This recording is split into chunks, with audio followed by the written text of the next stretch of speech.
these are the things that you must require. Go through it. You must require to possess the knowledge, the skills, and the attitude. And among them, a very important aspect is that your attitude and ethics should be appropriate. Now, these are the things that you have to do. First is you have to be the clinician. Now, what does a clinician does? A clinician is a doctor who treats the patient, examines the patient, finds out what is wrong with him or her, and tries to correct the disease. Next, when you will be working as a team. Doctors do not work isolated; they work as a team. Be it the nursing staff, the other staff, everywhere you are working, you will be part of a team, and every team needs to have a team leader, because in any point of time in any given team, you will be the person who will be having most of the knowledge. Hence, it will be your responsibility to impart that knowledge to other people. Next comes communication. This is a very important aspect of a doctor. A doctor should be able to communicate efficiently, not only with others, but also patients' relatives, and also to the other team members. Now, communication does have many aspects: verbal communication, body language communication, and ability to maintain discipline in front of other people. All those are part and part of the communication. Next, you have to be a lifelong learner. Now, what do you mean by lifelong learner? See, whatever you are learning today, after 5 years, 10 years down the line, you will find that many concepts will change, many new drugs will come around, many new therapeutic modalities will come along. So you have to learn and relearn throughout your life. Medical knowledge is not that once you have read, that's the old dictum. No, every day new and new research is being made, and every year new and new guidelines will come up. So you have got to adapt, and for being adaptive to the changing scenario, you have to be a lifelong learner. So whatever you are learning today, maybe 10 years down the line you have to learn a completely new thing. Next, you have to be an extreme, something called as professional. Now, what do you mean by being professional? Professional means you have to have your attitude towards work, whether it's your patient related duties, your academic related duties, whatever it may be. You have to be professional. So, first part of being a professional is that you have to respect time, not only your time but also others' time. Always keep in mind, our profession, in our profession, we deal with other human beings, and every human being has their own concern. So, you have to be very much concerned about your own time and the time of others. So, in short, these are the attributes you should have. That means you should be a very able clinician. You should try to be a good leader, an efficient communicator, a lifelong learner, a thorough professional, and the last two aspects, you should have a very good critical thinking ability. Because not every day you will have to put a lot of thinking in your work, but when it is required, you should have a good ability to think critically. And finally, I think now you have understood that whatever we are studying, whatever we are dealing with, all comes out of research. It may be a guideline or maybe a new drug. That means every aspect of the medical science, a new research is ongoing. So, as a doctor, you have to take part in this research. So, all these are the attributes. Now, coming to specifically what we understand about AITCOM, it's an acronym where A stands for attitude, E stands for ethics, and COM actually stands for communication. Now, why this is important? Because when you are dealing with other human beings, these three things are very important. You should have the right attitude, you should work according to the proper ethical concern, and you should be able to communicate efficiently. Now, you tell me, what do you mean by ethics? Any idea? Now, what is an attitude?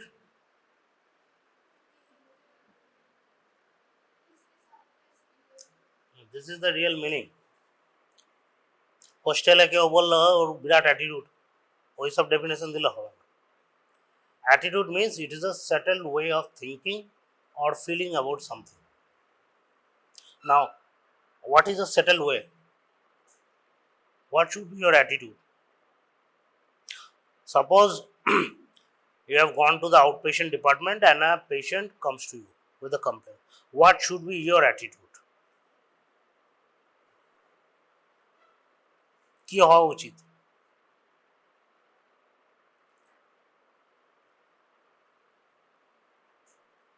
আমি real life scenario কথা বলছি।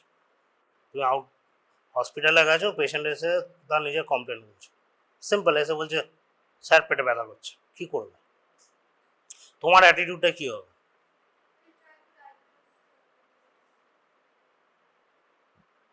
রাস্তায়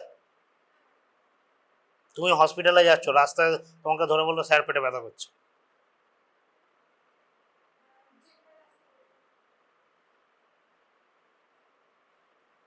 আর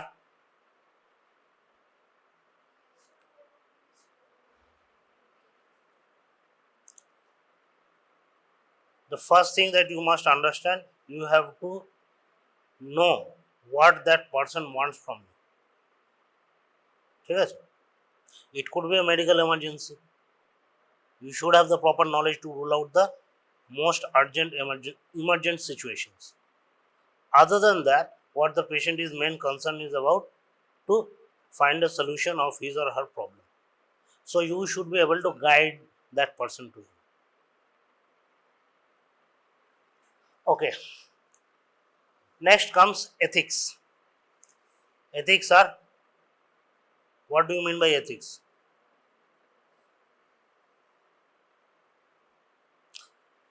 ধরো আগের সিনারিটার কথা বলছি, তুমি hospital থেকে তোমার ডিউটি হয়ে গেছে 8 ঘন্টা, বেরিয়ে যাচ্ছ, রাস্তায় একটা পেশেন্ট দেখে বললো স্যার পেটে ব্যথা করছে, তাড়াতাড়ি দেখে দিই, তুমি কি করবে? আবার 24 ঘন্টা ডিউটি করেছো, তোমার ডিউটি শেষ, হ্যান্ড ওভার দিয়ে দিয়েছ, এবার হোস্টেলে যাচ্ছ ঘুমাতে, পেশেন্ট বলছে না আমাকে দেখতে হবে, তুমি কী করবে? দেখো, প্রথম জিনিসটা বুঝতে হবে, there is something called as law. ঠিক আছে? আমরা যখনই মেডিকেল লিগাল কথা বলি, there is a law. Law means what you can do and what you cannot do. Cannot মানে that would be deemed as illegal. ঠিক আছে? Problem with ethics is some things are ethical, some are unethical. ঠিক আছে? যেমন you can easily refuse a patient, you can easily refuse to examine a patient. তুমি বলতেই পারো যে right now I am not on duty, সেটা completely তোমার এখতিয়ারের মধ্যে আছে। Obviously you are not on duty, তো তুমি কেন অ্যাটেন্ড করো? নাই করতে পারো। ঠিক আছে? এমন তো না যে সব পেশেন্টকে তোমাকেই দেখতে হবে, দিন নেই রাত নেই, সেটাও না। But what you must understand is the difference between an ethically handling and unethical handling. তুমি পেশেন্ট বলো এই যা আমি পারবো না, দূরে করে দেবে, দ্যাট ইজ আনএথিক্যাল। তোমাকে দেখতে হবে না, you don't have to deal with it. But what you can do is you can guide the patient কীভাবে যেতে হবে। তুমি বললে যে অমুক ডিপার্টমেন্টে যাও, ওখানে গিয়ে দেখাও, দ্যাট ইজ এথিক্যাল। মানে সিম্পলেস্ট টার্মসে যদি বলি, that you have to understand about this ethics. এই কনসেপ্টটা যদি বুঝতে পারো, তাহলেই দেখবে লাইফে অনেক ক্রিটিক্যাল সিনারিও থেকে, মানে যে ঝামেলাগুলো রিপিটেডলি হয়, সেগুলোকে অ্যাভয়েড করতে পারবে। ঠিক আছে? আই হোপ এই জিনিসটা বুঝতে পেরেছ। এবার what are the parts of ethics? এর মধ্যে কী কী আছে? একটা হচ্ছে autonomy, beneficence, non maleficence and justice. Autonomy মানে কি?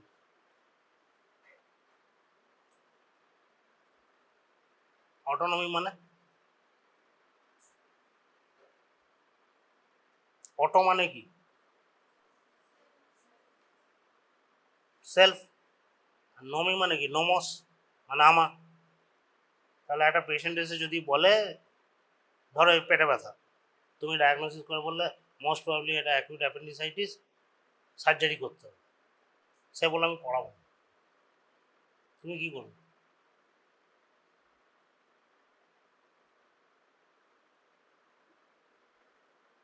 তুমি কি বলবে তারপর? বললো আমি করাবো না, বললো পেটে ব্যথার ওষুধ দিন আমি বাড়ি যাবো। তুমি জোর করবে?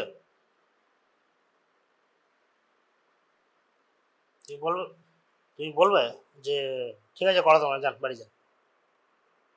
না বলবে না করতেই হবে, আমি যেতে দেবো না, কী করবে?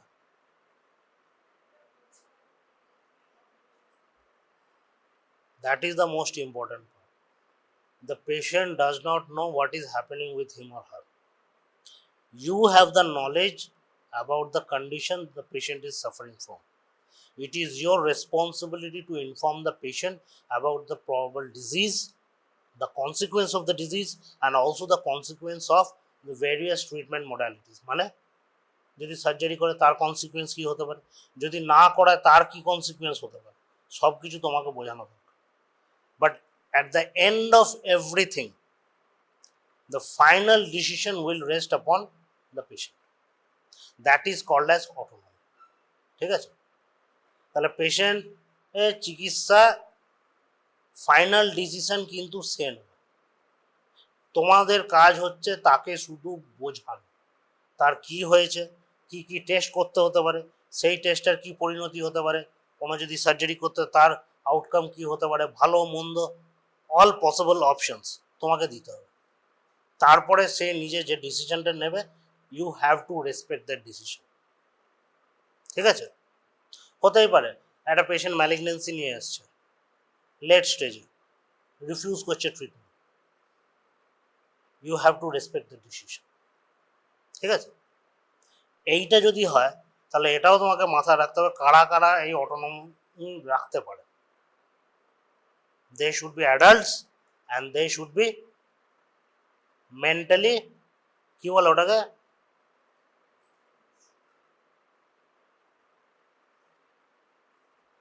পাগল হলে তার কথা শুনবে তুমি? 12 বছরের বাচ্চা যদি বলে না সার্জারি করবো না, তুমি শুনবে? তাহলে the autonomy should rest upon the people who can actually give consent and have an understanding of the situation. ঠিক আছে? Next point is beneficence. Beneficence মানে এই যে autonomy means allowing a capable person, তার কথাটা দেখো, capable person. Capable means a person who has understanding is very important. ঠিক আছে? and the age of consent যেন থাকে ইন্ডিয়াতে, যেটা obviously 18 years and above, to exercise the right to make own decisions. ঠিক আছে? and our job is only facilitating such a decision. তাকে শুধু হেল্প করার, ডিসিশন নেওয়া। ঠিক আছে? তার মানে সব অপশনস দিয়ে দেওয়া, তারপরে তার মধ্যে থেকে সে যেটা চুজ করে। এখানে ইম্পর্ট্যান্ট অ্যাসপেক্ট কি, respect the decisions of the adults who have a decision making capacity. Whatever may be the decision, you have to respect it. Always seek consent or informed agreement of the patient before any investigation or treatment. তুমি একটা ব্লাডের ইনভেস্টিগেশনও যদি পাঠাও, you have to take the consent. ঠিক আছে? আমার মনে হচ্ছে এটা হয়েছে, ব্লাড টেনে পাঠিয়ে দাও investigation, you have no right to do. তোমার যেটা ক্ষমতা আছে, you can only give the advice. If the patient gives consent, then only the test can be done. ঠিক আছে? এবার সে যদি বলো যাই ডিসিশন নিই, টেস্টটা কেন করানো দরকার, তার প্রোজ কনস সেইটা বোঝানো তোমার দরকার। Next, respect the privacy of others. You have to respect the privacy even if the patient does not disclose the reason of his decision. ঠিক আছে? You can't just go and peck the patient, কেন করছে না, কি অসুবিধা হয়েছে, you can't do that. ঠিক আছে? You have to respect his decision. হ্যাঁ, এইবার যদি decision is based on lack of knowledge, then you will be at fault.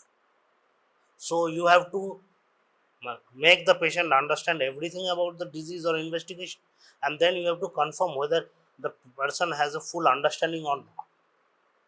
বুঝতে যদি কোনো অসুবিধা হয় সেটা বোঝাতে হবে। And next, this is very important, protect confidential information. Now what is a confidential information? Any idea? Confidential বলতে কি বোঝো? এইচআইভি শুধু কনফিডেন্সিয়াল? তাহলে আমি জিজ্ঞেস করছি কনফিডেন্সিয়াল কথাটা মানে কি? কনফাইড কথাটার মানে কি? আরে ইংরেজি জিজ্ঞেস করছি। কনফাইড মানে কি?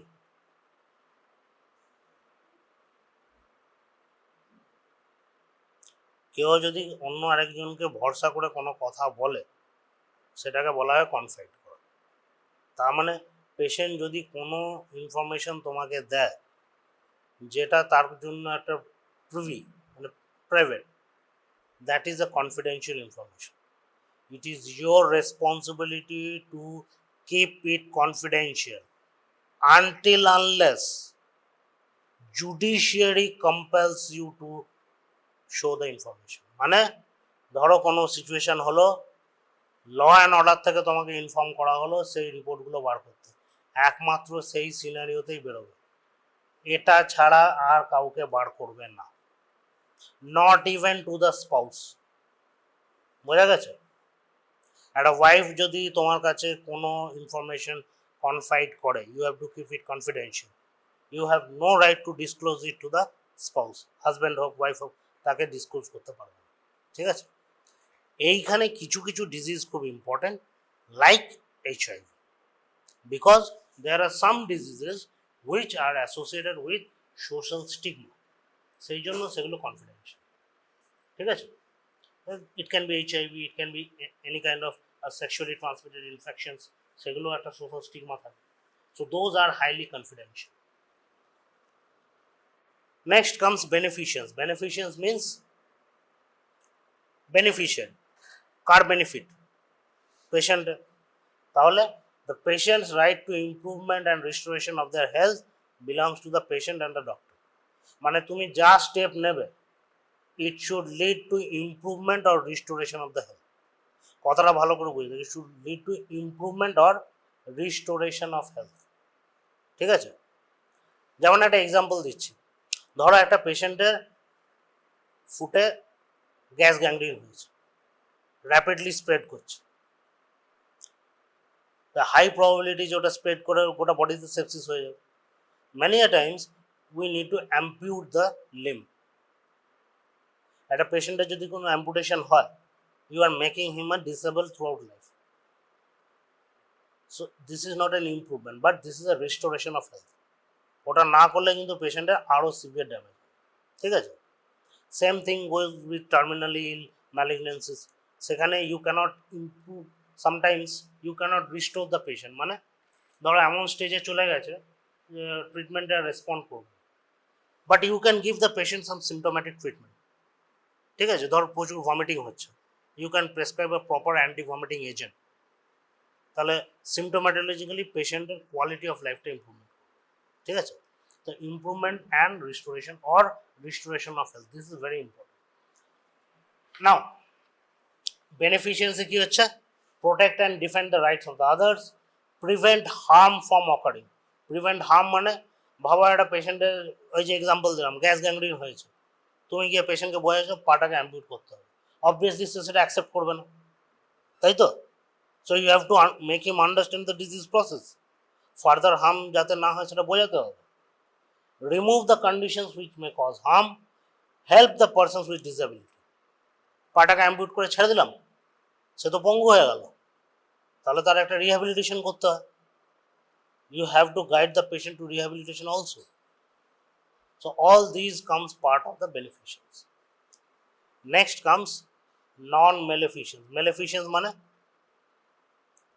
বাংলা কথা হচ্ছে ক্ষতি করা যাবে, any sort of damage, intent থাকুক বা না থাকুক, মানে an obligation not to inflict harm on others. তার মধ্যে কি কি পড়ে? Obviously do not kill, do not cause pain or suffering, do not incapacitate and do not cause offense. এবার এটা হচ্ছে ডিরেক্টলি বা ইনডিরেক্টলি। ডিরেক্টলি বা ইনডিরেক্টলি কীরকম? এক্সাম্পল দিতে পারবে?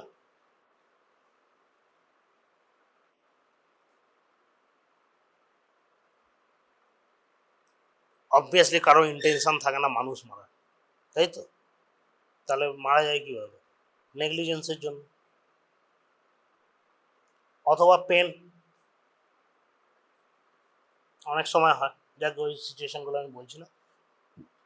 তাহলে তোমাদের মোডাস অপারেন্ডি যেন থাকে নন মেলিফিশেন্স, এমন কিছু করবে না যাতে পেশেন্টের হার্ম হয় ডাইরেক্ট, ঠিক আছে? সেটা ইচ্ছাকৃত বা অনিচ্ছাকৃত। অনিচ্ছাকৃত মানে তোমার যেতে ইচ্ছা করছে না, তুমি অন্য কাউকে বললে সিস্টার দেখুন তো এটা কী হয়েছে, তোমার ইন্টেনশন নেই পেশেন্টকে হার্ম করা, কিন্তু তুমি out of laziness you are doing harm. Next comes justice. Now what do you mean by justice? You are not a judge, you are not part of the judiciary system. So what do you mean by justice means you should be fair and non-discriminatory in your work. Discrimination কোথায় হয়? Any idea?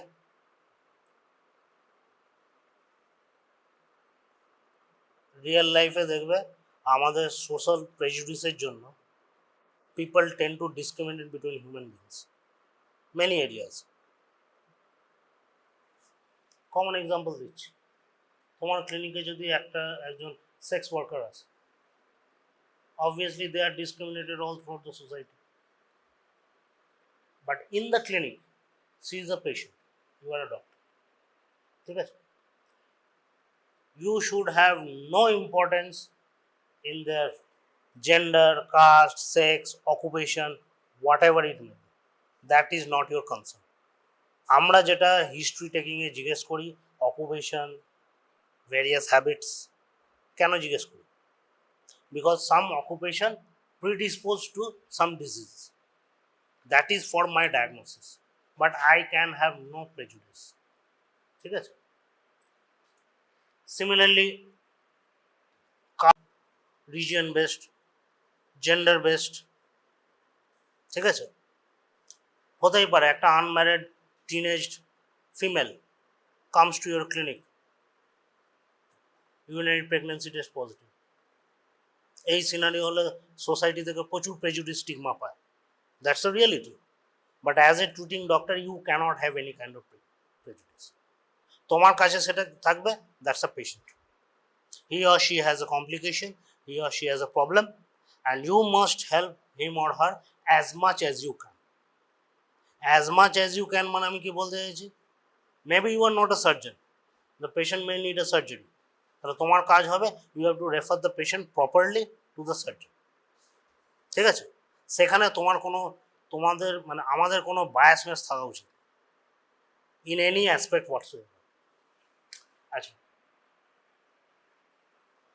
এগুলোকে যদি পুরো জিনিসটাকে যদি ভেঙে ভেঙে বলি কী কী হচ্ছে, to each person should share equal share according to the need, according to the effort, according to the contribution and according to the merit. এটা কি সেন্স? ধরো ওয়ার্ডে গেছে, তোমাকে নার্স বললো 3টে পেশেন্ট খারাপ আছে, ঠিক আছে?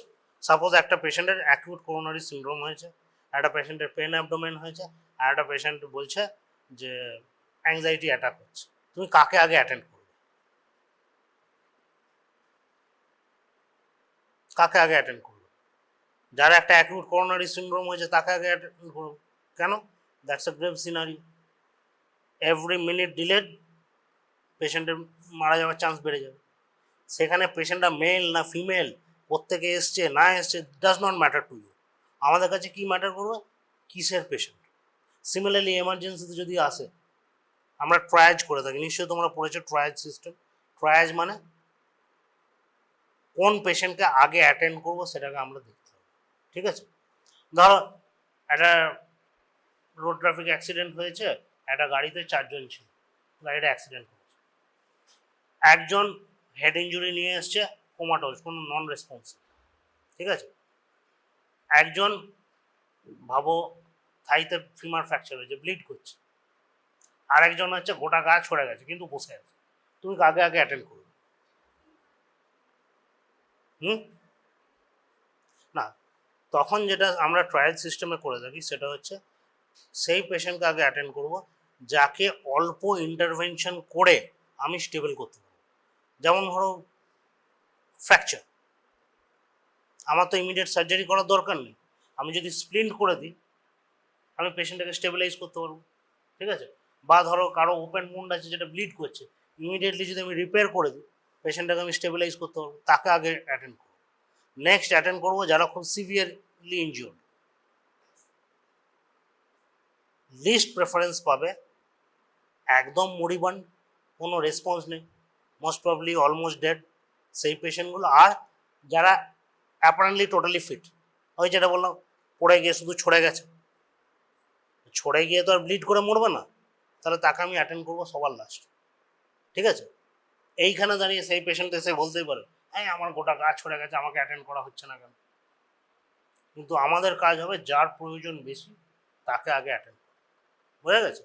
এবার এই ডিসিশনটা আমরা নেব কী হবে, ওই যে equal share according to the need, ঠিক আছে। যেমন ধরো সার্জারির ক্ষেত্রে কোনো পেশেন্ট যদি ধরো ইন্ট্রা অ্যাবডোমিনাল ব্লিড করে, তার সার্জিক্যাল এক্সপ্লোরেশন তো আগে দরকার, তাহলে আমি তাকে আগে সার্জারির জন্য পাঠাবো, অন্য পেশেন্টকে পাঠাবো according to the need, then according to the effort. ওই যেটা বললাম একদম মরিবান্ড পেশেন্ট, তাকে তার পেছনে লাগতে গেলে আমাকে ধরো 12-14 ঘন্টা লাগতে হবে, তবে গিয়ে যদি কিছু হতে পারে। কিন্তু যে পেশেন্টটাকে আমি ধরো শুধু একটা স্প্লিন্ট বসিয়ে দিই, একটা রিপেয়ার করে যদি হয়ে যায়, আমি তাকে আগে অ্যাটেন্ড করব, ঠিক আছে।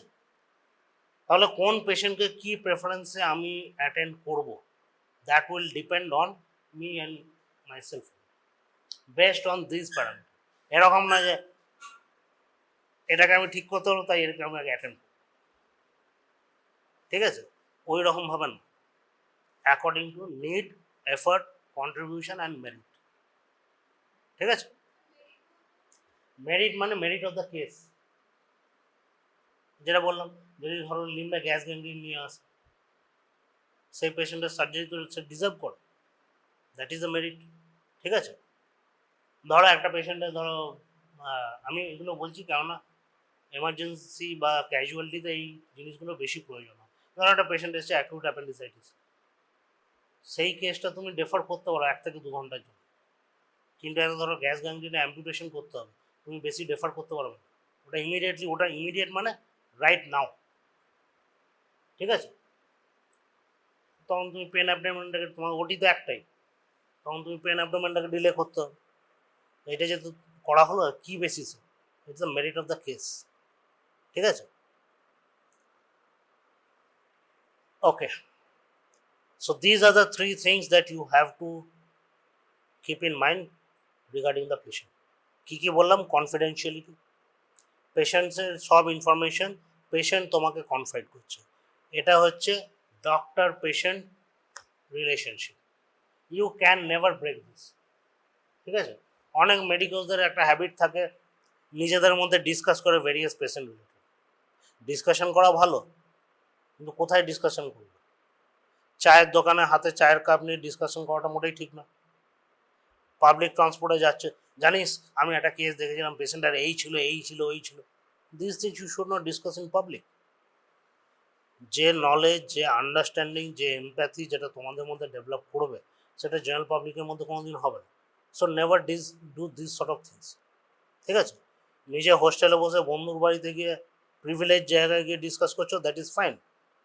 ক্লাসরুমে আমরা তো কেস ডিসকাশন করি, বাট দিস ইজ এ মানে আইসোলেটেড এরিয়া, আমরা তো মাঠে গিয়ে সবার সামনে জেনারেল পাবলিকের সামনে ডিসকাস করছি না, that is called as privacy. So you should maintain the privacy of the patient. Patient মানে কি, পেশেন্টের আইডেন্টিফিকেশন ডিটেলস, ঠিক আছে। ওই জন্য দেখবে যখনই কোনো কেস ডিসকাশন হয়, যদি রিপোর্ট থাকে নাম, এজ, এগুলো সব ব্লক করে দেওয়া। আর আমি আজ যাই করি পেশেন্টের আইডেন্টিটি আমি ডিসক্লোজ করতে পারবো না। যদি কোনো ফটোগ্রাফও দেখাতে হয় দেখবে চোখগুলো ব্লক করা থাকে, কেন, এখান থেকে আইডেন্টিফাই করা যায়। এগুলো কেন করা উচিত? The most important thing is trust. Trust মানে বিশ্বাস।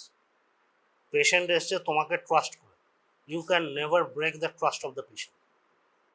তুমি পেশেন্টের ভালো করতে পারো, নাও করতে পারো, তুমি পেশেন্টের রোগ ঠিক করতে পারো, নাও করতে পারো, তুমি পেশেন্টের ব্যথা জ্বালা কমাতে পারো, নাও কমাতে পারো, কিন্তু একটা জিনিস তুমি সবসময় করতে হবে, পেশেন্ট যে তোমার উপর বিশ্বাস করে এসছে, সেই বিশ্বাসটাকে তুমি মেনটেন করতে, আর কিছু করতে না পারো, what you can do, you can maintain the trust that the patient has shown to you. এবার last but not the least, patients right, এগুলো আমার মনে হয় তোমরা আগেও পড়েছো, আমি জাস্ট রিক্যাপিচুলেট করছি। রাইট টু কনফিডেন্সিয়ালিটি, যেটা বললাম, right to non discrimination, right to inform consent, right to choose the source of obtaining laboratory test. তুমি লিখে দিলে পেশেন্টকে এই টেস্টগুলো করতে হবে। পেশেন্ট বলছে স্যার আমার বাড়ির কাছে একটা ল্যাব আছে, ওখান থেকে করালে হবে?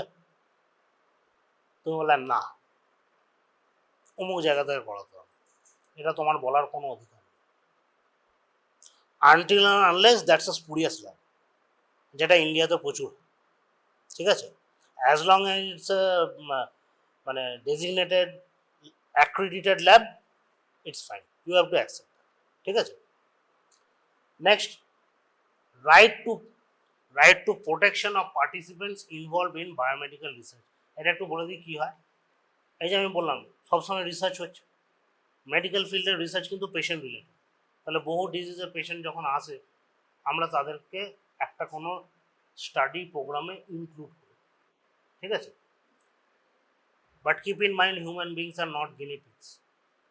একটা পেশেন্ট যদি তোমার রিসার্চ অ্যাক্টিভিটিতে পার্টিসিপেট করতে অ্যাগ্রি করে, it is your responsibility to protect that person, ঠিক আছে? তার আউটকাম যা কিছু হবে তার পাশে থাকার ম্যান্ডেটরি আমাদের, ঠিক আছে? সেইটা হচ্ছে বায়োমেডিক্যাল রিসার্চে পার্টিসিপেন্টের protection. Next is right to be heard and seek redressal. Redressal মানে কি বলতে পারবে? জুডিশিয়ারিতে কি হয়, ধরো সেশন কোর্টে একটা কেস হলো, তোমার জাজ যে ভার্ডিক্টটা দিল তোমার পছন্দ হলো না, সেশন কোর্ট তোমাকে অ্যালাউ করে তো হাইকোর্টে যাওয়ার জন্য, হাইকোর্টেও পছন্দ না হলে you can move to supreme court, that is called as redressal. এইটা আমাদের ফিল্ডে কেন ইম্পর্টেন্ট? ভাবো একটা পেশেন্ট তোমাকে দেখালো, তারপরে তার মনে হলো যে তুমি তার উচিত চিকিৎসা করতে পারো, পেশেন্টের কিন্তু 100% রাইট আছে অন্য একজন বা অন্য কোনো হসপিটালে গিয়ে, তাতে তোমার বলার কিছু নেই, ঠিক আছে? তুমি পরে বলতে পারো ফালতু লোক, ঠিক আমি ঠিক বলেছিলাম, আমার কথা শোনেনি, এই করেন। You cannot criticise because it is patient's own right. তুমি নিজের দিক থেকে ভেবে দাও, আজকে তোমার একটা কিছু প্রবলেম হলো, তুমি আমার কাছে এলে, আমার কথা তোমার পছন্দ হলো, তুমি কি করবে? আর একটা সেকেন্ড ওপিনিয়ন নেবে, অন্য কাউকে দেখাবে, তাহলে সেটা পেশেন্টও ডিজার্ভ করে। তুমি নিজের পয়েন্ট অফ ভিউ থেকে যদি ভেবে দেখো, তাহলে তোমাকে পেশেন্টের পয়েন্ট অফ ভিউ থেকেও ভাবতে হবে। সেটা হচ্ছে right to be heard and seek redressal. এটা তো পেশেন্টের রাইট গেল, কিন্তু এটাও ভাবতে হবে আমরা ডাক্তার, আমরাও তো মানুষ, তাহলে আমাদেরও কিছু জিনিস থাকার কথা। সেটা কি আছে? পেশেন্টের রেসপন্সিবিলিটি। পেশেন্টের রেসপন্সিবিলিটি কি? ফার্স্ট হচ্ছে keeping appointments. What is keeping appointment? ভাবো একটা পেশেন্টে তুমি একটা ড্রাগ দিলে, ঠিক আছে?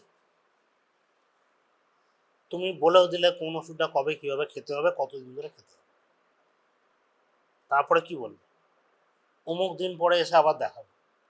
কেন বলি আমরা অমুক দিন পরে এসে দেখাবে?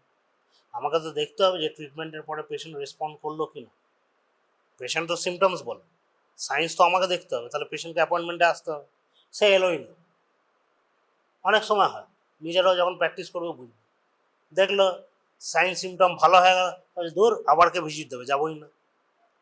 1 বছর পরে পুরো কেসটা ঘেঁটে ঘোরা,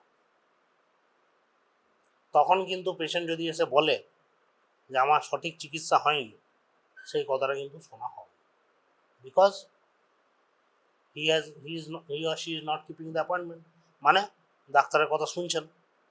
তাহলে পেশেন্টের প্রাইমারি কাজ কী হবে? যে অ্যাডভাইসটা দেওয়া হবে সেটা কিন্তু ফলো করতে। Next, give true information. This is very very important, কারণ আমরা যখন পেশেন্টের কাছ থেকে হিস্ট্রি নিই, আমরা বাই ডিফল্ট ধরে নিই পেশেন্ট আমাদেরকে সত্যি কথা বলে।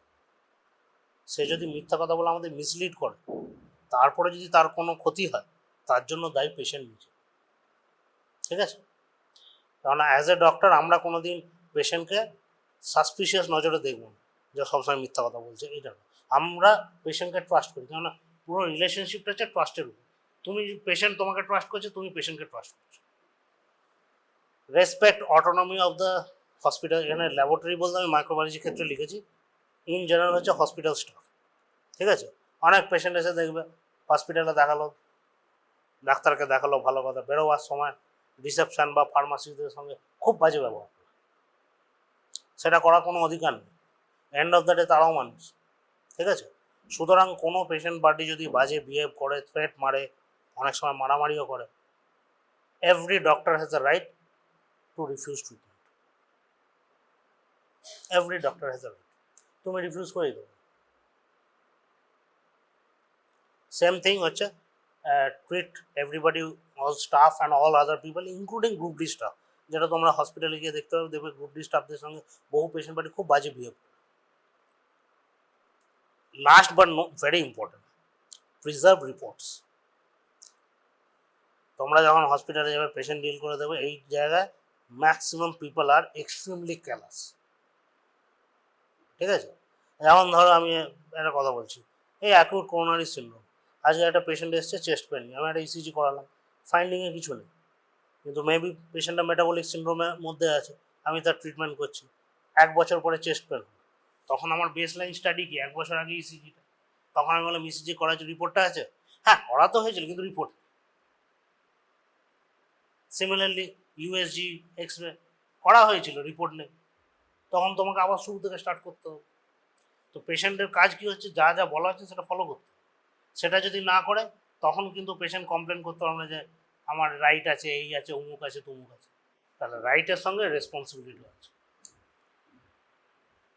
আমাদের রাইট, আমাদের রেসপন্সিবিলিটি কী কী, আমাদের রাইট কী হচ্ছে, ল্যাবের ক্ষেত্রে, শুধু ল্যাব না, হসপিটালের ক্ষেত্রে আমাদের যেটা প্রোটেক্টিভ ইকুইপমেন্ট পিপিই, সেটা আমরা ডিজার্ভ করি। তাহলে হসপিটাল ম্যানেজমেন্টের এটা রেসপন্সিবিলিটি, সেটা। Next, good working conditions, obviously যেগুলো লাগে।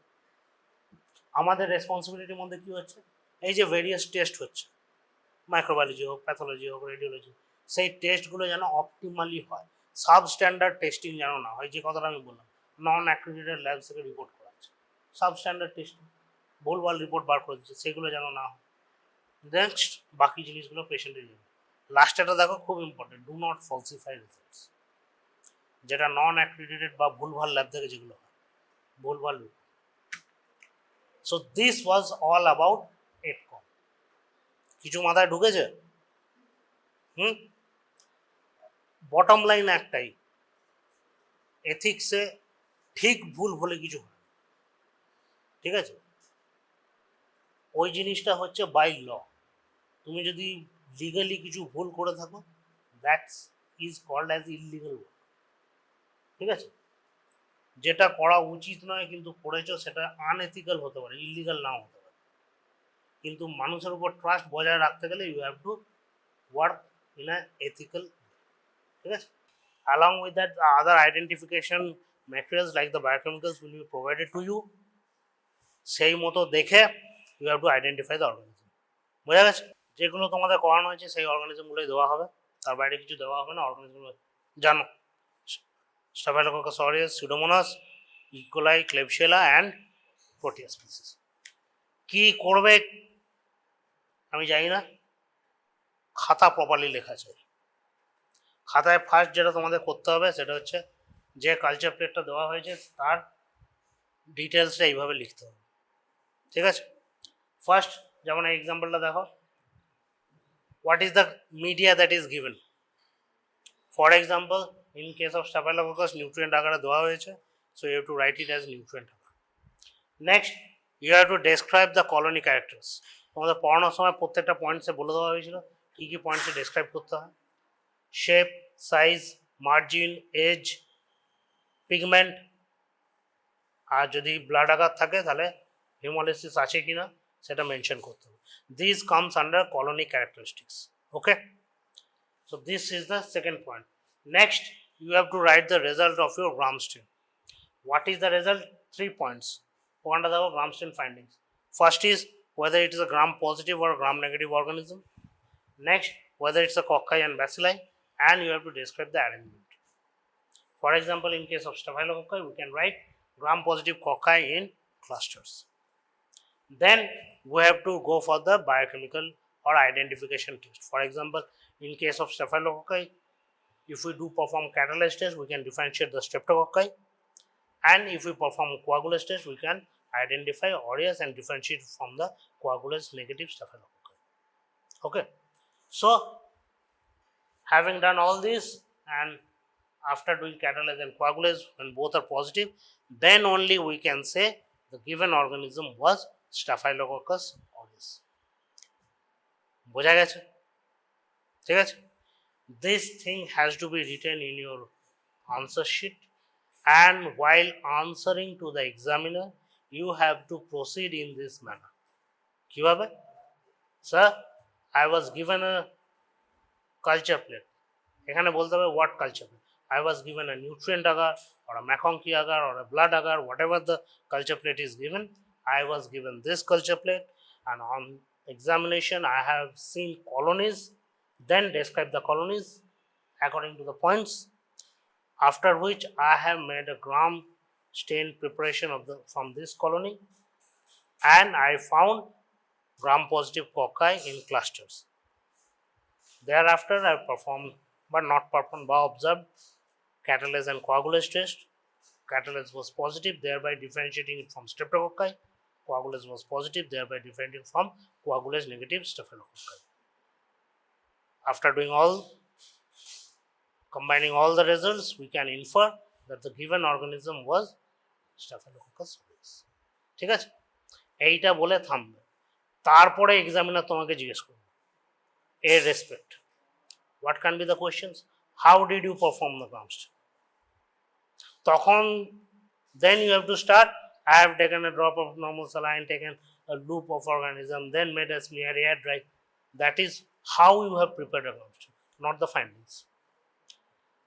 ঠিক আছে? So these are the points. Photo তুলবে না, খাতায় লেখো।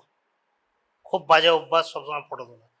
ফটো মোবাইলেই থাকে, মোবাইল থেকে কোনোদিন মাথায় ঢোকে না। ঠিক আছে? এই পয়েন্টগুলো জাস্ট লিখে দেওয়া হয়েছে, অ্যাটলিস্ট এগুলো যেন রিপ্রোডিউস করা যায়। এমন কিছুই লেখা নেই যেগুলো